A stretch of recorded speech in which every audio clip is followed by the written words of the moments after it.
Welcome to Fresh Catholic, a podcast for those who are converting, reverting, or simply want a fresh perspective of the Catholic faith to help them to open their hearts and minds to become closer to the love and goodness of Christ. My daily prayer is that I will be a bright light to others, to be filled with the love and light of Christ, so that when people look at me, they see Him radiating out from me for His glory. Hello and welcome. I'm Lori Balderas, and I'm so happy you're here. My 8th guest in the Summertime series, The Path to Catholicism, is Kim Streb. After a somewhat tumultuous childhood and young adulthood, Kim found herself at RCIA, but struggled with what was being taught about the Catholic faith. After an epiphany she had on a trip, she submerged herself in service to others as a member of the RCIA team, baptism prep team, and a caregiver ministry, which is in alignment with her career of working with people with disabilities. After an accident in church on Palm Sunday in 2023, Kim had another epiphany, which made her faith unwavering. Wow, I can't wait to hear about all this. Please have a listen to my interview with Kim Streb. Well, hello, Kim. Hello. Here you are. I am. In our studio, in all your purple glory. Thank you for having me.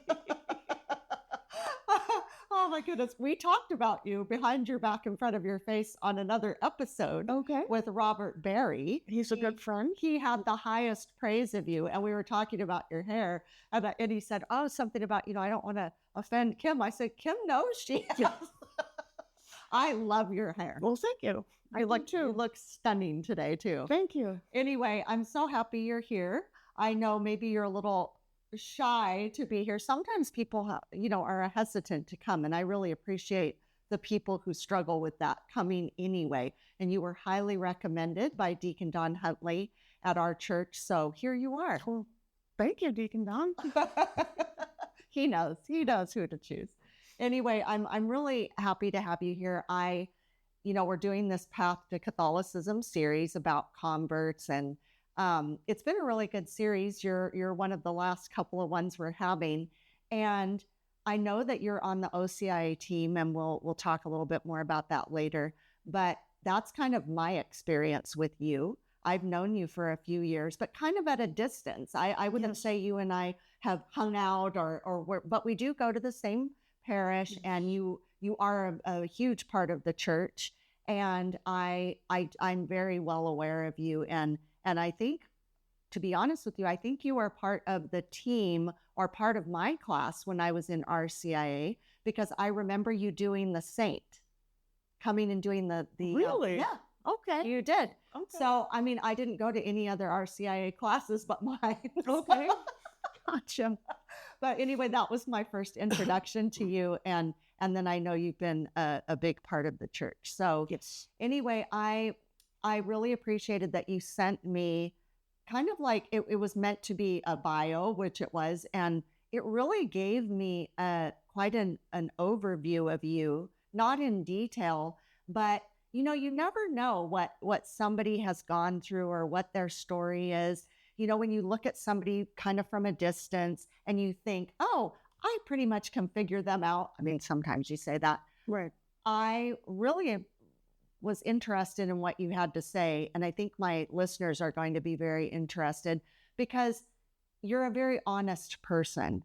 And I think that when you've had struggles or you've had things that have happened in your life, good or bad, when you can be honest about things with other people, you never know who you're going to help with your story. Exactly. And that's why I love having people on my show. And so I think if we can follow kind of what you sent me, I think that would be it's a very chronological way you gave your story, which I think was great. So I've been asking everybody that's a part of this series, what's your religious background? How did that morph into your conversion story? I've noticed it's kind of all one big thing when people are talking about it. So let's hear about your background and what brought you to the Catholic faith. And then we'll break it down a little bit more as we go. I was christened Catholic at a month old at St. Paul of the Cross, and I would attend church, but with my grandmother. I remember going quite often, and it was a lot like Our Lady of the Assumption, but the stained glass windows were more at eye level. And I was so attracted to all those colors that I would ask her, what does this mean? And she would tell me. And I loved the tradition. And the only thing I found uncomfortable was showing each other a sign of peace. I didn't think that an older person would care to wish a child a sign of peace. And that bothered me, but I did it. But I moved away from New York when I was 14, and there was no thought of religion after that. But I had thought about religion, but I moved down into the deep South, and you were Baptist. So I attended some Baptist Bible studies with teenage people my age, and it wasn't about learning about God. It was a social thing to get a new girlfriend or boyfriend and whatever, and I just wasn't into that. So years and years later, I had a good life, but something was still missing. So some neighbors invited me to RCIA at the time, and I went, and I treated it like an intellectual exercise that, okay, you're going to tell me these things, but I don't believe you. Right off the top. Right off the top. I had such a huge chip on my shoulder, and Deacon Don wouldn't even be done getting his thought out, and I was raising my hand. Well, why? Because this is stupid, and I just didn't agree with any of it, and I was waiting the whole time for my come to Jesus moment, and it never came. But I kept going, and I was more and more uncertain about what I wanted to do, and the right of election. Well, that seemed like a pretty big deal, and I didn't want to do it, but I did. All the scrutinies and the rights, I did all those. When it came time for our cathedral trip, I went home. I had to tend to my father, and I had no intention of ever coming back or seeing any of these people again. So the day of the cathedral trip, I was getting pictures from everybody that I was going through my year with, and I thought they were pretty, but okay, I'm not going to see you anymore. So great. Thanks for the photos. Good luck to you. And on my way home from that trip, something just clicked in my head that I wanted to embrace what was being offered me, but I didn't know how to do it. Sacraments were important, but I didn't feel the grace or anything to do with being Catholic. I wasn't living it. It just didn't seem real to me. And I had one foot in and one foot out of the Catholic Church, but I went. And then Palm Sunday, 2023, I was asked to be part of the procession for the Big Palm Front into the 11 a.m. Mass. And I said yes. I didn't have any qualms about it. And I was aware of where I was in the procession. I was towards the back. And I laid down my palm frond, and I didn't stand back up the right way. And I didn't think too much of it. And I just kept going and going and going. And then I ended up falling down the steps backwards from the sanctuary and hitting my head on the pavement. And this was Palm Sunday. It was a full house. And what just happened? What in the world? How can I come back to this parish? I'm not coming back. And I'm just laying there, and I realized I can't get up. My back was in so much pain. And an ambulance was called, and people from RCIA, I remember he took my hand and he asked me where I was and did I remember what day it was? And I did. And then I was taken to CMH by ambulance, and I got home and I couldn't move. There was nothing I could do, and it was Palm Sunday. It's the highest Holy Week in the Catholic Church, and I can't do anything. And I was sponsoring Robert that year. Oh, my goodness. Yes. So I turned on The Chosen because I couldn't attend anything at Mass, and all I had to do was get through the vigil, and I knew it was going to be a long Mass. So I turned on The Chosen, and that changed my life. Really? Yes. That's amazing. To see the Bible stories that I had always known, but to see them and to see the grace that Jonathan Rumi has in The Chosen as Jesus Christ, it was amazing. Wow. Yeah. And that was it. That was it. And you were sold. Sold. Well, I want to unpack a bunch of that. Okay. Thank you for that story. That's exactly what you wrote to me. And I just, I was really wrapping my mind around what you were saying. And so a few things. One, I think it's interesting what you were saying about when you were a little child, that your grandmother was the one that took you to church. Mm-hmm. I think that's a common thing where if a parent isn't going to take you to church, the grandparent who's very into church will take you. I also think it's interesting what children remember. And I don't know if you've ever noticed when we're in our church, and we do have massive stained glass windows, but the children are just enamored with those windows. Yes. And they catch their eye and they are mesmerized by them. They all have a story. I know Deacon Don's really good about teaching the story of all of our windows. And that's what they originated for, was to tell the story of salvation history was through these windows. Yes. Because a lot of people didn't have knowledge or couldn't read or anything, but people could look at these works of art and learn about the gospel. Yes. So, and learn about the Bible. So I think that's really interesting. And then your parents, were they a part of your life, or was your grandmother more in charge of you than your parents, or what was that dynamic like? My parents divorced when I was 7, and Mom got custody of us, but she was absent. She was, I don't know what she was doing, but it wasn't taking care of us. So I didn't really have a strong moral compass growing up. Do as I say, not as I do. But that's what you taught me. Right. And that's what I proceeded to go out and do. Right. Yeah. So, and it sounds like you kind of had, thank heaven for your grandmother. That was wonderful. But then it sounds like many kids that age, you kind of veered off. Yes. You didn't continue going to Catholic Mass with your grandmother, it sounds like. Right. Is that safe to say? Correct. And then it sounds like then you said you moved and you became a part of the Baptist church.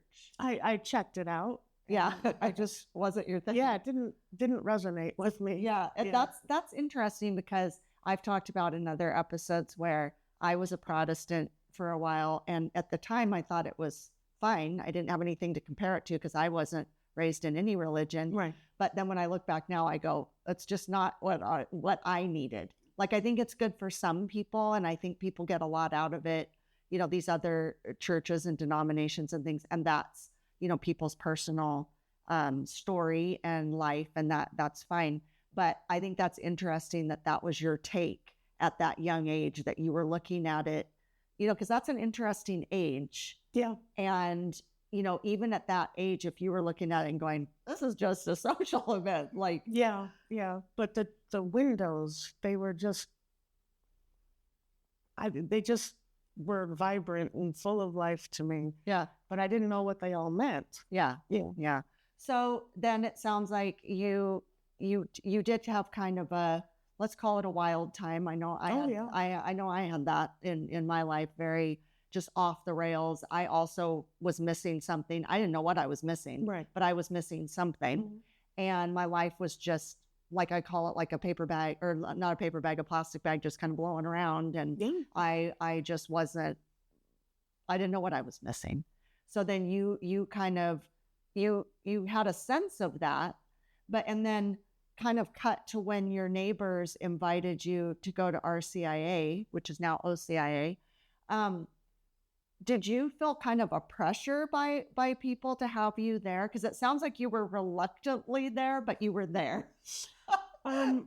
Did they bribe you? No, it wasn't a bribe. It was just more like, hey, this is what we're doing. Do you want to go? And okay. But when I went, this is stupid. This is just the stupidest thing I've ever heard. I do not belong here. There's no way that I belong here living the life that I had lived to that point. So was it more that you felt like you weren't worthy to be there? Correct. Oh, okay. I had the hugest chip on my shoulder. And that's why you had the chip? Yes. Oh, got it. That makes sense. But I'm sure Deacon Don, when you had these questions, I'm sure he had an answer for pretty much everything you asked him. And I didn't like his answers. You didn't, because they were too good. No, yeah. I've been with Deacon Don for many, many years. And one of the things that I really value about him is he's such a good listener. You can see it when somebody's talking to him, he's computing what they're saying. Right. If he needs clarification, he'll ask for it. And then he typically has an answer. I don't know him very often to not have an answer. Correct. And I also haven't really seen him get rattled by an challenge. If somebody's challenging him on something, I've never really, so that's why I was asking, like, if you had this kind of, I'm going to show, or I'm going to, catch him in something. Yeah. I would think that he handled it in a very nice, matter-of-fact way. He did, and I didn't like the way he handled it. If that's the answer, I don't agree with it. Yeah, that's really interesting. I've had moments where, because the love of the Lord is so forgiving and so beautiful, and I don't know about you, but it kind of sounds like you have a cynical side to you. I have a cynical side. You had a struggle, being raised, and that probably gave you trust issues. And that's what I'm gathering. Is that safe to say? Yes. Yeah, I have the same thing. And it's, I have found that there's none of that with the Lord. There's none of that with Jesus. He knows all. He sees all. He's so loving. He wants the best for us, even when we're at our worst, at our lowest. We're making the dumbest mistakes over and over and over, But he is really the only thing in the world that we can count on, that he means what he says. He's always there for us. He, doesn't matter how many people in the world, we're all the most special to him. Yes. We're all the most loved to him. Mm-hmm. And I think when somebody hasn't experienced that and doesn't know that deep love, they don't, it's like we had to learn that. Yes, I did not trust it. No. That it was given to me so freely, and there was no way it can be given to me not with what I've done in my life. Right. And you were probably waiting for the other shoe to drop. Like, exactly. Like, okay, so you're going to do this, but then what? What's the? Yeah. And I've had that same thing. Exactly. It's like, it's too good to be true. Right. But he's not.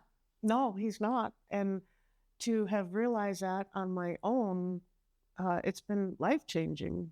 I imagine God must look at me some days and just, geez, Kim, why couldn't you get out of your own way? Because look at you now. Right. Yeah.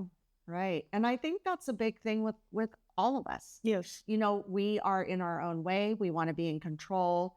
We want to guide what's going on. I love things in control. I used to be accused of being a control freak, but I'm really not. It's just I like things in control. Mm-hmm. I have a hard time with chaos, and which I'm sure you're laughing because our house is so chaotic. You should see what I like to come here. Look at it. It's very chaotic, but I do like things in order. And it's like, to have something that's helping us to feel peace and feel calm, and that is the Lord. It's it's hard sometimes to believe for sure. And I do think that I'll speak for myself, that I think, well, Lord, this is like what I'm really wanting to have happen. Yes. But I'm really trying to not say those things when I pray to him anymore. It's like, Lord, the many wishes and needs in our heart, but you ultimately, Lord, it's just show us what you want. Right. And you have to say it and you have to mean it. Yeah. And it's hard sometimes, but that's kind of the key. And I think we all really struggle with that, but that's definitely the key. Father Leon gave a great homily one Sunday that sometimes when we talk to the Lord, it's a monologue. Right. And it really needs to be a dialogue. Right. And to listen to what God is telling you. And I've taken those words to heart, and my favorite way to pray is to journal. Oh. I write down all my thoughts. That's why I sent you the novel. And looking back on my journals, I've journaled since 2016, and where I was then to where I am now, I can't believe that, wow, Kim, if you would just be quiet and just listen, then God is speaking to you all the time. If you listen. Right. Yeah. And that's the thing, is we live in a noisy world. We live in a noisy world in our own head. And we live, again, in chaos. There's a lot of chaos. There's a lot of distractions. That's why I love to go to the Adoration Chapel. Yes. Sometimes I go in there and I just pray. And other times I go in and I'll come home and I'll say to Simon, well, Jesus had a message for me today.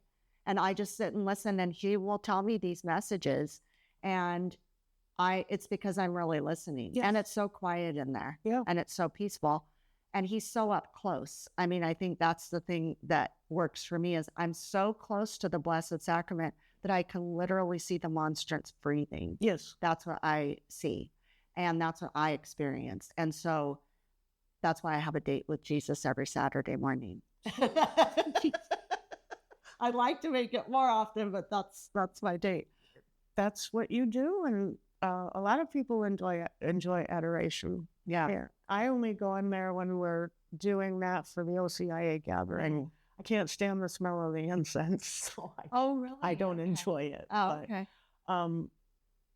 Our OCIA program, it's grown so much, I doubt they'll all sit in there this year. That's a 20-seater. Yeah. We had a lot of people confirm last year. I know. Yeah. That's amazing. How many? Do you remember? Gosh. It was a lot.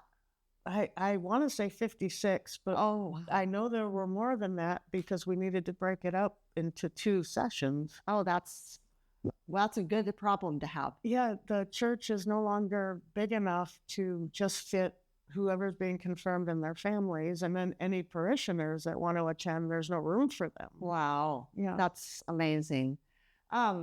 So again, back to your story. So when you started coming to RCIA, now OCIA, so again, I feel like you were there reluctantly, but now I can kind of see why. Like that you weren't feeling worthy, Correct. That you were cynical of it, kind of too good to be true. And then I think it's interesting that you said you didn't want to really follow through with it. You went to go take care of your father. And when you were coming back, you're just kind of like had an attitude of like, why are you people contacting me? Like, I'm done. Like, yeah. what? Yeah. But coming back home, I was dealing with a lot of stuff. I mean, my father was married, his wife was an invalid, and my mother was just a train wreck, and I couldn't get those thoughts out of my head, all the negativity, to allow Jesus in. And on my way home, I just was praying, and Lord, I want what you're offering to give to me, but I don't know how to take it. I don't feel I deserve it. And it wasn't until the next year that I took the cathedral trip, and there's an exercise that we do down at St. Francis Xavier, and I was just in tears. I was hyperventilating, bawling, and putting all my sins on a piece of paper and then watching it burn. Oh, yeah. That was amazing. Yeah, explain that. Now that you mentioned that, I totally remember doing that because I went to the cathedral and we did the same thing. That was a very powerful exercise. So walk through it a little bit more of what that was. We were given little sheets of paper and a pencil, and they said, write the only three things that are keeping you from fully embracing the Catholic Church and all that Jesus has to offer. And then bring them up, fold them, nobody's going to read them. And it was an exercise, and Deacon Phil was nailing them to the cross.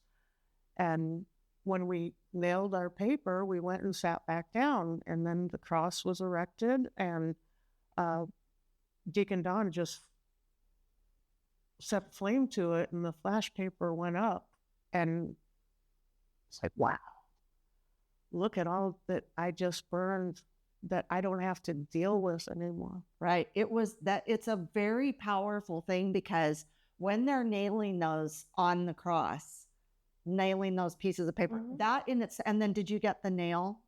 Yeah. So the nails look like a small version of what you would imagine Jesus was crucified with. I still have mine. It's in my jewelry box. Anyway, because it's a treasure.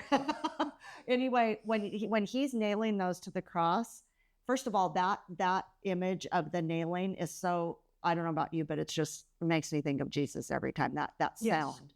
And excruciating, that sound.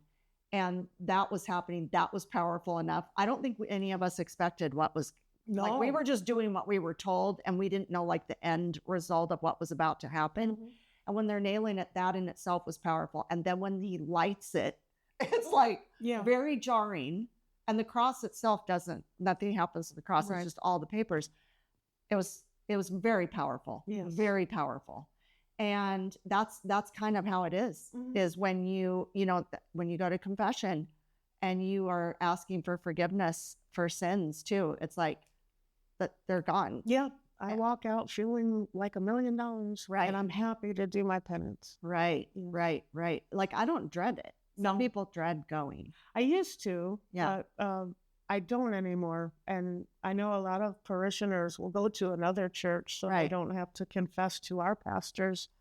But I march right in and, Father Leon, this is what I've done. Right. Yeah. I do it face to face. Yeah. It's like, if you're going to do it, let's do this thing. Let's, I've never gone to another church to do that, but that's people's personal thing. But anyway, I think that's a very, so that obviously was an impactful thing on your journey there. Yes. Wow. But it still wasn't everything. It wasn't until Palm Sunday. Right. And we're going to take a short break. So put a pin in that. When we come back, we're going to talk about that, because I had a front row seat for that accident. Me and Simon. I'm not laughing because it's funny, but it's true. Okay. We'll be right back. What is happening at Fresh Catholic? Thanks for asking.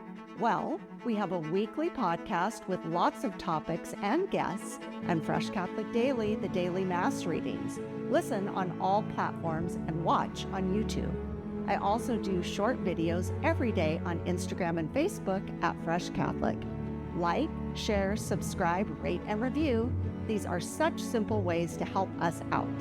The other ways you can support our mission of drawing people to the faith or back to the faith are by becoming a Patreon or sponsor. Also simple, but so needed. Our website, freshcatholic.com, has an online store with merchandise, a blog, comics, and Fresh Catholic courses with educator Charles Merritt, with the Hail Mary, the Our Father, the Virtues, the Ascension, the Magi, the Visitation, the Ten Commandments, Sacraments and Grace, Sin, Advent, Angels, Lent, Typology, and even some Bible study courses. Wow, that's a lot. Please share all of this with everyone you know and join the Fresh Catholic family. And remember, be focused, be faithful, and be fresh. And we're back. So Palm Sunday, 2023. Simon Balderas and I were sitting in the front row. I did not know that. That's where I used to love to sit. before my husband said, no more, we have to sit in the back row. So anyway, but that particular day, we were sitting in the front row. Now, for some reason, I don't recall it as well as Simon does, because he was watching it unfold. And it was horrifying.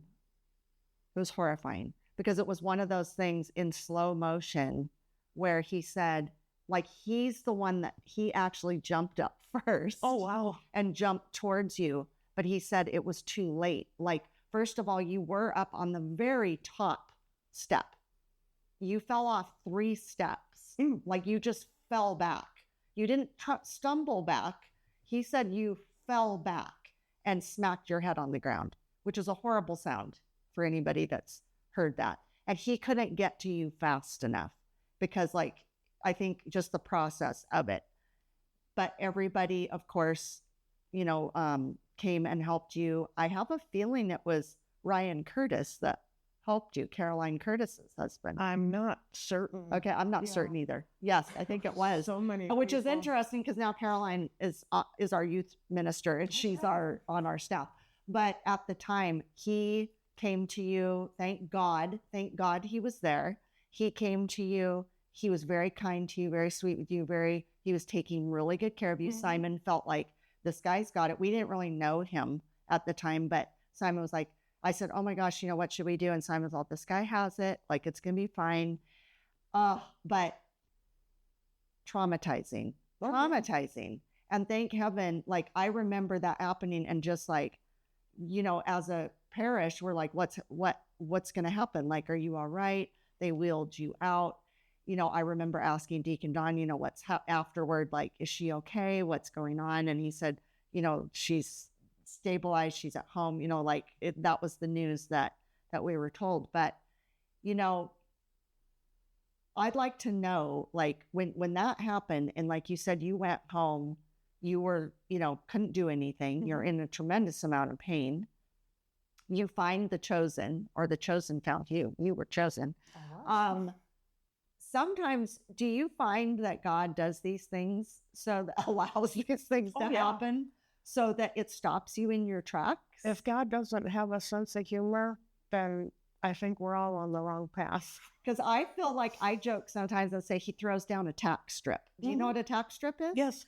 When they need to stop a car immediately, it's like, I just think we're like running with a rope around our neck. Yeah. I'm not laughing because it's funny. And he just puts a stop to it. Yes. And he'll do that in certain ways so that it resets what we're doing. And he'll hold us kind of hostage in a loving kind way.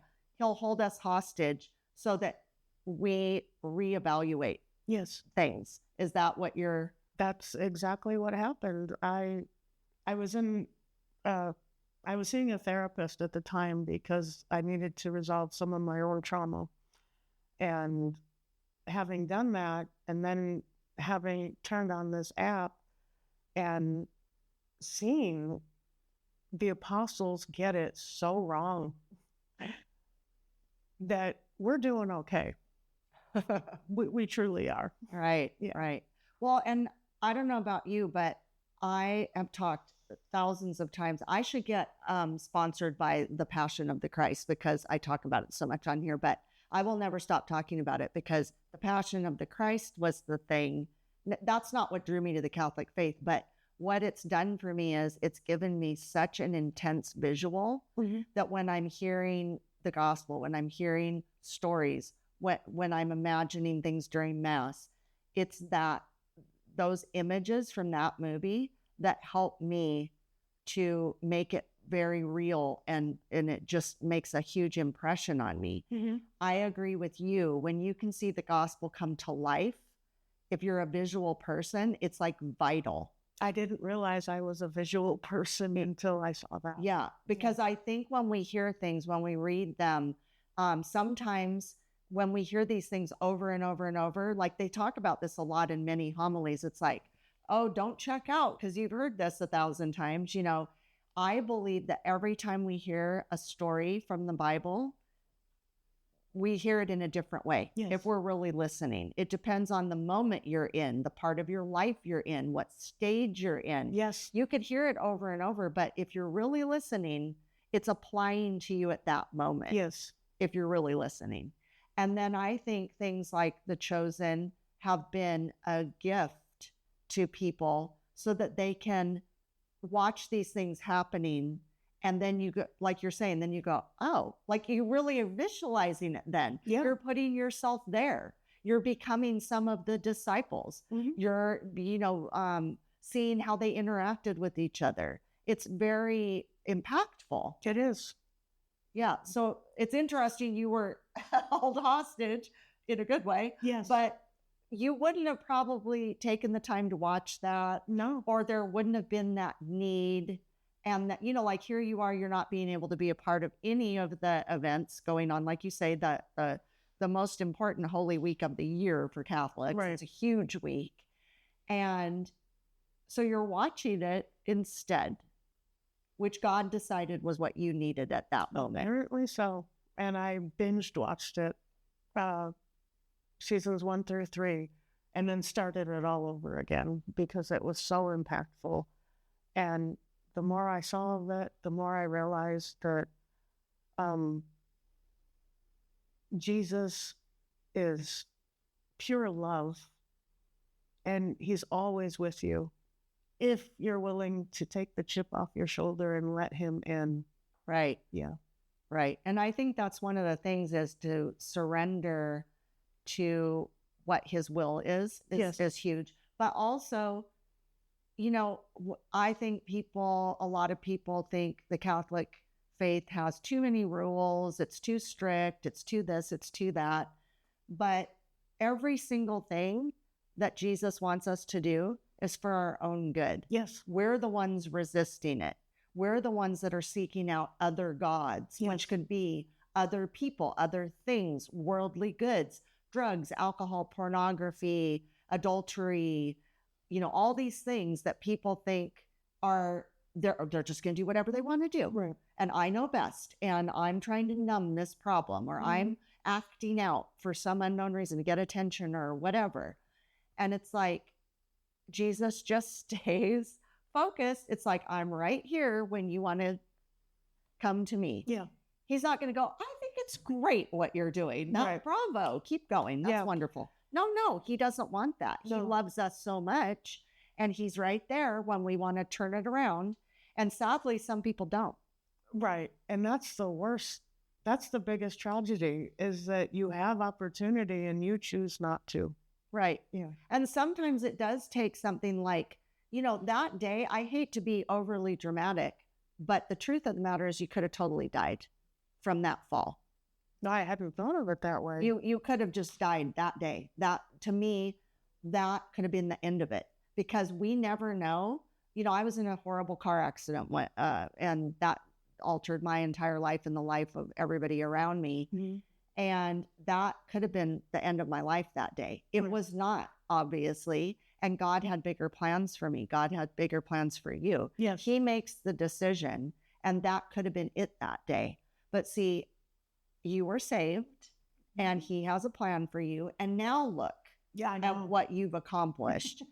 So it does sometimes take that where somebody's brought to their knees or laid on their back or whatever it is. And that happens a lot. It did. It really does, where people will go, oh my gosh, I really need to rethink this. Or maybe you don't even think that way. You just think, oh, well, now my life is, I got to get my act together here. And wow. So I do think it's really interesting. And I talked about in your intro that you are a member of the RCIA team. You're also a member of the baptism prep team, which is beautiful. That's a beautiful ministry to be a part of. It is. Like just whatever, if it's a baby, if the family of a baby, or if somebody older is coming in to the Catholic faith, that's just beautiful, because those people are getting that hole filled up. Yes. Babies don't even know they have the hole, but that's the beautiful part about the Catholic faith. We baptize our babies. Yes. Because why wait? Yeah. Let's get that going already. I think that's a beautiful thing. A lot of other religions wait, I think, till the people decide on their own.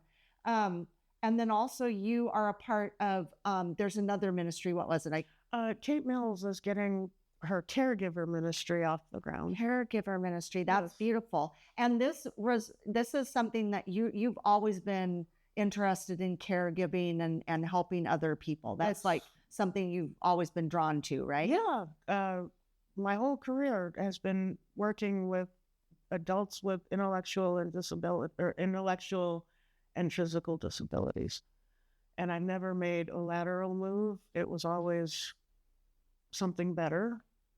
And now I have my own business, and I have a gentleman that lives with me in my home who is disabled, but he's my family. Oh, that's beautiful. That's beautiful. And that's all a part of not only being a human, but especially the Catholic faith.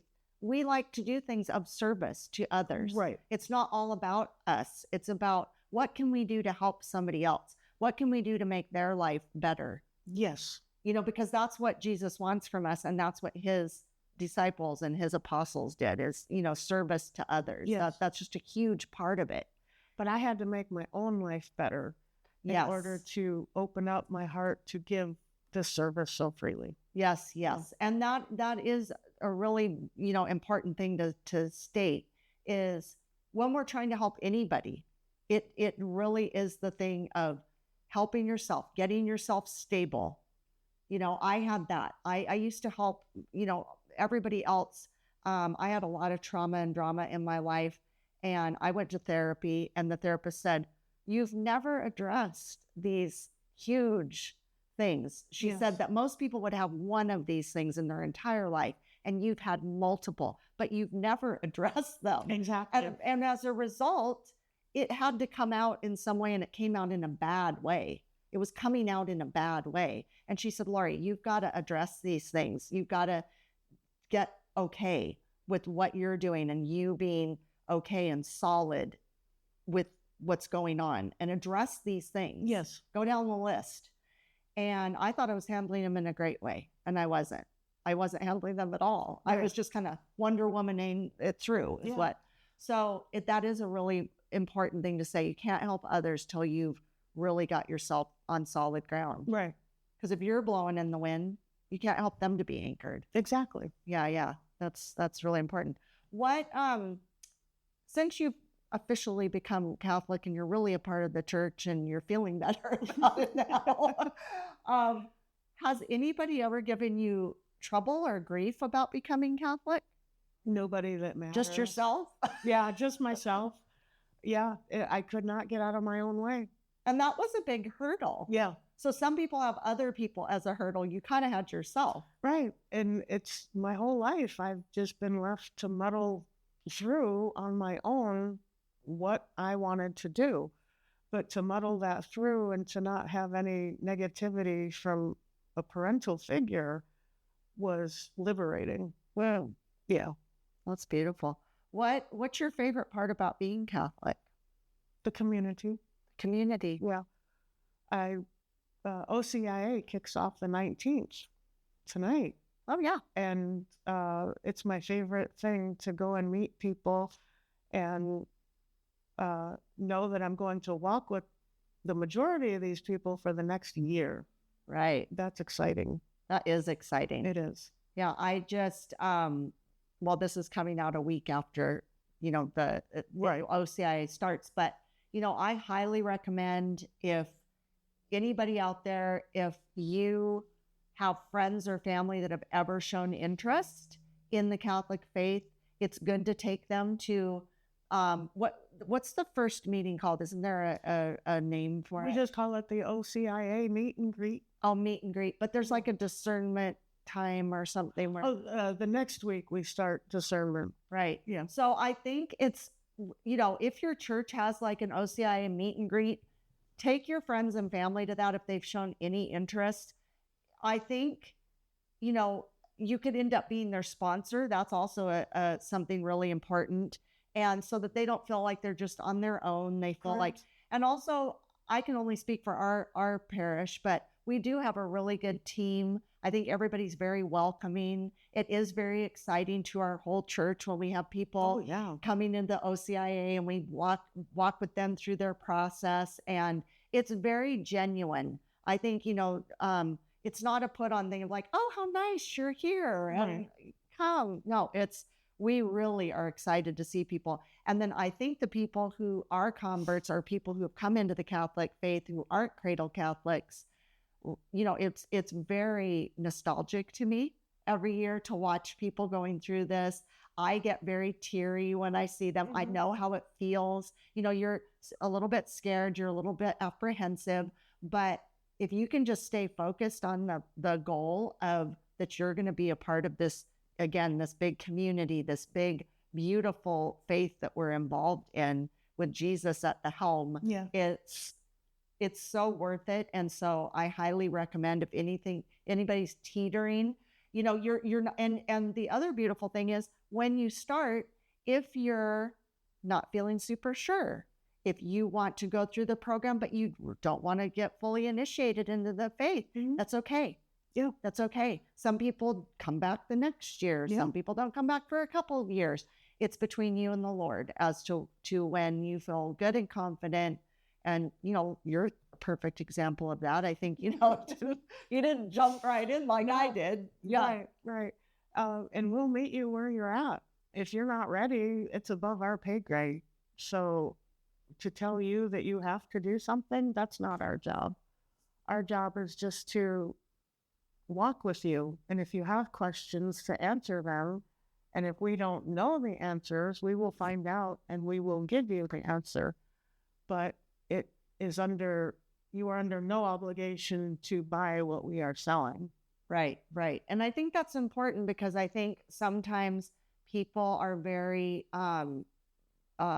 skeptical of things, and they think, okay, well, here we go. They're going to ask us for a bunch of money, and they're going to want this from us, and they're going to want that from us. And again, it's up to you. And I did my last episode was the second part of my conversion story, and I was saying, I had a call to action, and I said, once you become Catholic, like you get into the Catholic faith, okay, you go through this walk. I think as you're, in the OCIA program, it's good to stay focused on what you're learning in your walk and staying focused. But once you are initiated into the faith, if not before, it's really good to get involved in the ministries, get involved and volunteer for things, build up that kingdom. It's only going to make your experience even more and more deep and beautiful with the Lord. You're going to draw other people in a great way,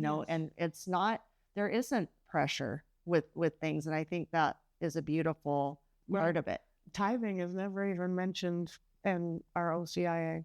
Yeah. And I think if people can't pay for things, I've never felt pressured. It's like, there's been times where Simon and I have wanted to be a part of something, and they've said, we have a scholarship, or somebody donated money that will help offset it, and I really appreciated that because, I've never felt like, oh, well, sorry, you can't be a part of this because you don't have enough money. Yeah. And it's not about that. And it's just, I do think it's a really important thing to if you have friends or family, or you yourself are just even curious, it's a good thing to definitely check out. Yeah. And you don't have to commit.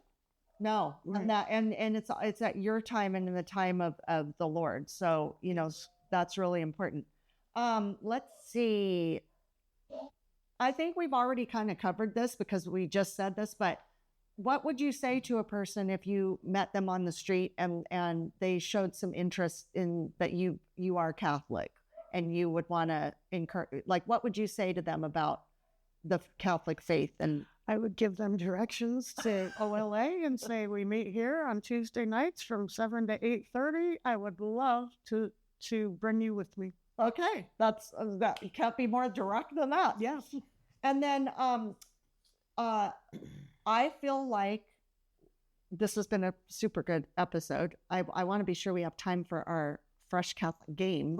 Okay. So, Everybody's had to do this in this series. They've had to. I've made them. I'm holding a little poker in their side. No, I'm not. Anyway, so the little game, it's a kind of a rapid fire game. Okay. I'm going to say a word or a couple of words, and you'll tell me what pops into your head when I say these things. Okay, are we ready? Yep. Here we go. First word is discipleship. Discipleship is my path. Okay. The Blessed Mother. Good. Just all things good. The Holy Eucharist. Renewal. Work. God the Father. Abba and safety. Nice. The Holy Spirit. He's a little angel on my shoulder. And Jesus Christ. My Lord and Savior. My Lord and Savior. Beautiful, beautiful. And last question, unless you have something that you didn't get to say that we didn't talk about that you'd like to say, is there anything that I forgot to talk to you about? I don't think so. I was a tough nut to crack for RCIA, and I invite anybody that feels that they have a calling or a tug on their heart from Jesus to take a step forward and make the inquiry, because you will be treated with open arms. Beautiful. So if Jesus were to appear to you in the flesh, what would you say or do? In the summer series, we saw I Can Only Imagine, and that has stuck with me. I don't know what I would do except give him a hug and say thank you. That's kind of what I would do. Yeah. I'd cry. I would cry for sure. Oh, because I'm a weeper. I'd be a blubbering mess. Yes. I have a feeling he's used to that. Yes. That I finally got you. After all that you've been through, you finally accept me, and that has made all the difference. And don't wait till you're flat on your back, not able to move to find Jesus in your life. But sometimes he does what he has to do to get us. Sometimes. Exactly. Well, I so appreciate you coming today. You've been just so wonderful to have here, and I appreciate you. And I think you're an inspiration to people, and never give up, right? Never give up. Don't get in your own way. Exactly. That's going to be the name of this one. No, we're not naming them like that, but that's what I would name it. Don't get in your own way, says Jesus Christ. Yes. Okay. On that note, we're going to head out. Thank you all for coming today. Thank you. Love you. Bye. Thank you for joining me today. Now go out and be a bright light in someone's life. And remember, be focused, be faithful, and be fresh. Fresh Catholic is produced, edited, and recorded in Ventura, California.